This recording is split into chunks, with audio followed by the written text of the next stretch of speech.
अमानत अमीन प्रशिक्षण केंद्र बैरिया गोलंबर मुजफ्फरपुर बिहार। हमने अपना यहाँ दोनों मोबाइल नंबर स्पष्ट रूप से लिखा। मेरे दोनों YouTube channel 1 Shashi Bhushan Kumar, channel 2 Amin course and all competitive exams में एक बार पुनः हम आपका क्रांतिकारी हार्दिक अभिनंदन करते हैं। आज का क्लास आपके लिए काफी इंफॉर्मेटिव होने वाला है और वह क्लास होगा बिहार में चल रहे स्पेशल सर्वे से रिलेटेड। आपने ढेर सारा कमेंट्स किया और हमें जो सही लगता है देखते हैं कि नहीं मार्केट को इससे ढेर सारे लोगों को लाभ मिलने वाला है। अब प्रश्न छोटा मोटा कमेंट्स है तो उस कमेंट्स वो पर्सनल आपकी समस्या हो सकती है, लेकिन आम समस्या देखते हैं कि नहीं इससे आम समस्याएं खड़ी हो जाएगी तो निश्चित रूप से उसका वीडियो बन जाता है। अब यहां पर हमें देखना क्या है, यहां पर देखना आपने एक कमेंट्स किया कि किसी दबंग व्यक्ति ने हमारे जमीन को दखल कर लिया।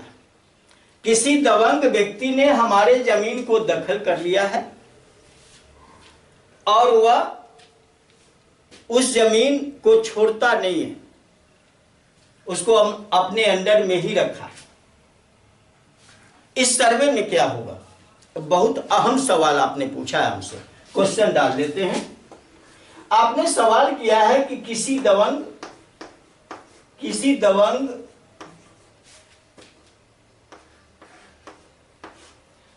व्यक्ति ने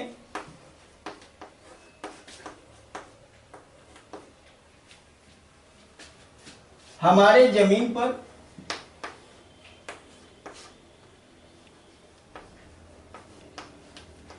पर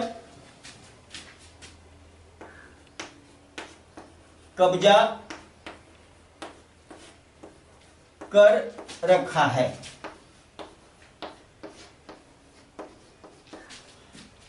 इसका सर्वे कैसे होगा? इसका सर्वे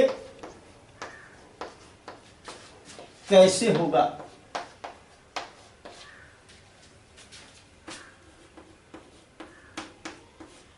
इस तरह का केस आपको ढेर सारा केस है, समाज में ऐसा हो रहा है, लोग कर रहे हैं। और इस तरह के कब्जा को किस तरह का कब्जा बोलते हैं? अवैध कब्जा। अवैध कब्जा, इस तरह का अगर कोई कब्जा करके रखा है तो इस कब्जा का नाम है अवैध कब्जा, यानी इल्लीगल कब्जा। यानी कानून के अनुसार ये नहीं है, कानून से परे है, अपना उसका इस दबंग का अपन कानून है।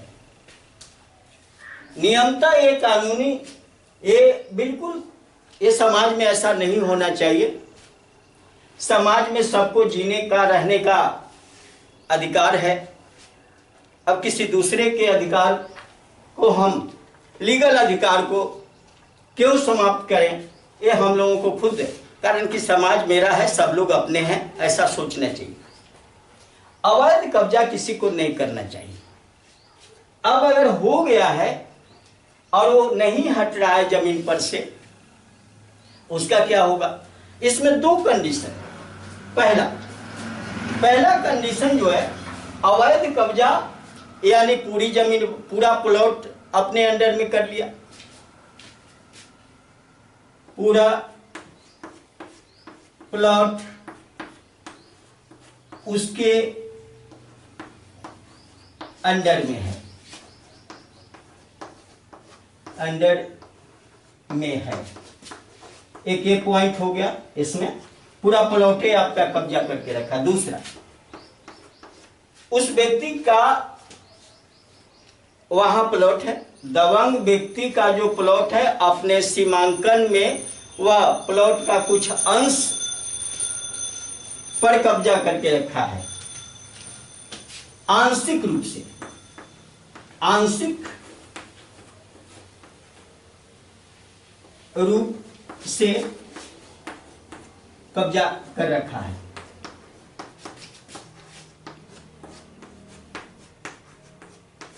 ये दो पॉइंट है यहां पर। अब यहां आंशिक रूप जो हमने दिया, यानी पहला तो है कि पूरा प्लॉटे वो अपने अंडर में रख लिया, आपको वहां टपने नहीं दे रहा है, नहीं जाने दे रहा है, खेती नहीं करने दे रहा है। वो कह रहा है कि ये मेरा है, या तुम्हारा खानदान हमको लिख दिया है, कागज भी नहीं दिखा रहा। ये दबंगता होती है। अब इस सर्वे में क्या होगा, आपने एक सवाल पूछा कि सर्वे, उसका सर्वे कैसे होगा। उसका सर्वे आपके नाम से होगा, ऐसा नहीं है कि इस दबंग के नाम से हो जाएगा। इस जमीन का जिस पर कब्जा करके रखा है, जो लीगल व्यक्ति है, उसके नाम से सर्वे होगा। आप अगर लीगल हैं, सारा पेपर आपके पास है, तो आपके नाम से सर्वे होगा। तो ये तो दो क्वेश्चन हमने किया। आंसर क्या है इसका, आपके नाम से सर्वे होगा, आपके नाम से सर्वे होगा, सर्वे होगा। स्पष्ट एक लाइन में हमने बोल दिया। अब दूसरी चीज है, आपने कहा कि उसके अंडर में तो है, हमको दखल तो उसी के पास है। क्या सर्वे डिपार्टमेंट दखल हमको दिलाएगी?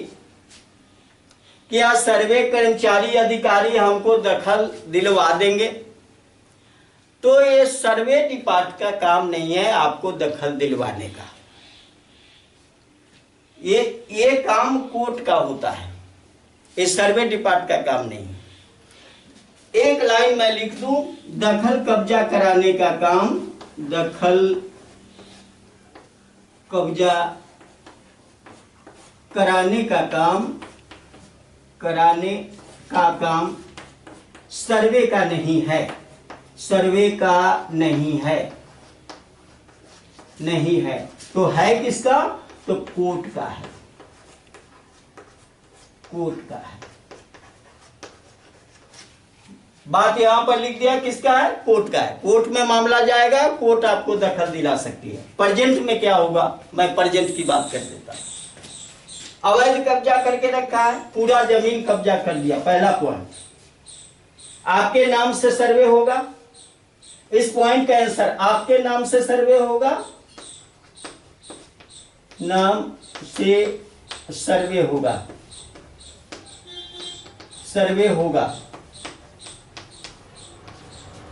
और दूसरा पॉइंट, दूसरा, दखलकार के रूप में, दखलकार के रूप में दबंग व्यक्ति का नाम आएगा, दबंग व्यक्ति का नाम होगा,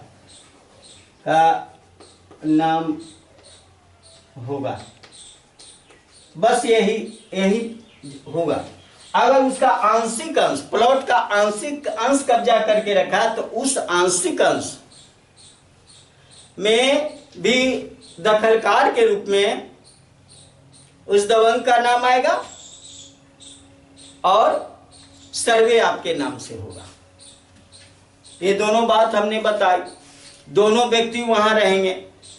प्लॉट पर जो सर्वे किया जाएगा, देखा जाएगा, सर्वे कर्मचारी जाएंगे तो ये पूछेंगे कि ये व्यक्ति, ये प्लॉट किसके अंडर में, किसके दखल कब्जे में, तो जिसके दखल कब्जे में है उसका नाम लिखेगा। सर्वे का मतलब यही होता है कि जो नजर से देखा उसी वही सत्य है, जो नजर से देखा उसको सत्य मानते हुए लिख दिया। पेपर आपके फेवर में है तो आपके नाम से सर्वे हो गया। ये नजर से पेपर देखा तो आपके नाम से था, सर्वे आपके नाम से हो गया। और दखलकार में दबंग व्यक्ति उसको कब्जा करके रखा है, भी नजर से देखा कि दबंग का कब्जा है तो दबंग व्यक्ति का नाम दखलकार में लिख दिया। इसी तरह से इसका सर्वे होगा। अब ये काम कोर्ट का है। कोर्ट में अगर आप जाते हैं तो कोर्ट पुलिस बल के द्वारा उसको वहां से हटाता है, लेकिन यह सर्वे का काम दखल दिलाना नहीं है। अगर ये बात आपके दिमाग में चल रही है कि सर्वे कर्मचारी आएंगे और वहां से उसको हटा देंगे, तो इस तरह की बात नहीं है। जिस डिपार्टमेंट को जितना पावर होगा उतना ही वह काम करेगा। तो इस सवाल का जवाब आपको हो गया होगा, दे भी दिया यहाँ पर कि अगर किसी व्यक्ति ने आपके जमीन को दखल कर लिया और पेपर आपके फेवर में है तो सर्वे आपके नाम से होगा और दखलकार में उस व्यक्ति का नाम लिखा जाएगा जिसने उस जमीन को कब्जा करके रखा है। बस यही बात होगी। ये वीडियो छोटा था, बहुत बड़ा नहीं था। अगर ये वीडियो आपको अच्छा लगा, आपके लिए उपयोगी है, लाभप्रद है, ज्ञानवर्धक है, तो इसे लाइक करें, अपने मित्रों के साथ शेयर करें। और हमारे चैनल पर अगर आप नए हैं तो ये दोनों चैनल अमीन कोर्स, अमानत कोर्स या सर्वेयर कोर्स के लिए फेमस चैनल है और ढेर सारी जमीन संबंधी जानकारियां इस पर दी गई है। आप ऐसे भी कोर्स नहीं करना चाहते तो कोई दिक्कत नहीं है, अपने जमीन को यहां से भी इस वीडियो को भी देख के ढेर सारी जानकारियों को कलेक्ट कर सकते हैं। आप जमीन पर रहते हैं, आपको जरूरत है, अपने जमीन को सेफ्टी के लिए सारी चीजें आवश्यक है। तो दोनों चैनल को बारी बारी से सब्सक्राइब करें और अगर इस फील्ड में करियर बनाना है तो अमानत अमीन प्रशिक्षण केंद्र बैरिया गोलंबर मुजफ्फरपुर बिहार आपका दिल से स्वागत करता है। यहाँ आए, हमारे साथ रहकर थियरी या प्रैक्टिकल दोनों सीखें। अगर ऑनलाइन क्लास आप ज्वाइन करना चाहते हैं तो ऑनलाइन क्लास ज्वाइन करिए, ऑफलाइन ज्वाइन करना चाहते हैं ऑफलाइन ज्वाइन करिए। बढ़िया ढंग से सिखा दिया जाएगा, प्रैक्टिकल करवा दिया जाएगा। यहाँ से अपने क्षेत्र में जाइए, मापी करिए, पैसा कमाइए, परिवार को खुशहाल रखिए, अपने खुश रहिए। बहुत बहुत धन्यवाद। जय हिंद, जय भारत।